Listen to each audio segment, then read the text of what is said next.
We're going to go ahead to moving on to closing. What message would you like to give to an individual who is fighting, battling every day that the world cannot see? I think I would give the same sort of advice that I just gave to some of our young men from basketball teams in Milwaukee that recently won state championships. We had two schools in Milwaukee, a public school and a private school, McDowell Montessori, the Juneau Pioneers, and Wisconsin Lutheran High School, the Vikings over there. They won their respective divisions in the WIAA tournament. And what I told those young men is that, look, you're going to face adversity, you're going to face challenges, but you've already proven that if you work hard, if you stay focused, you stay disciplined, then there's nothing that you can't solve. There is no wall that you cannot run through. You've already shown that at the highest level. So regardless of what challenge you may be facing, if you do the same, there's nothing that can stop you.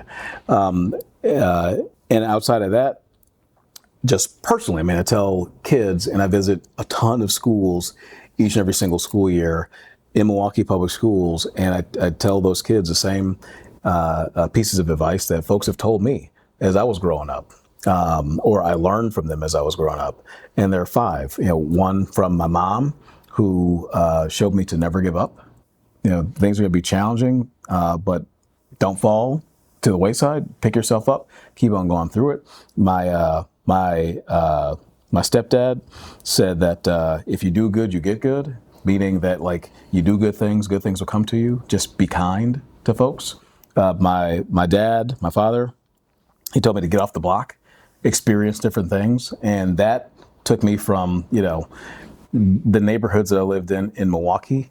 And I could run through the whole list of it, but I might run out your show because I lived in so many places. But it took me from the East Coast to the West Coast to the Gulf Coast to South America to Europe, all over the places, and then back here because I followed that advice from my friend Victor, who is an immigrant, and I met when I was 14 years old, and I'll be 40 later this year, and we're still this tight.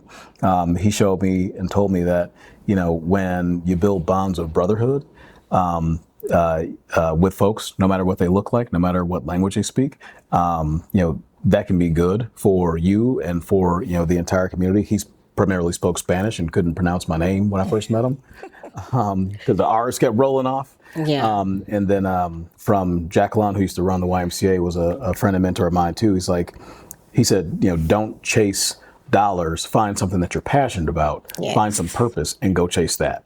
Follow those things. It won't fail you. Well, thank you so much for all of your advice and all of the gems and jewels you dropped. No, thank you. You're welcome.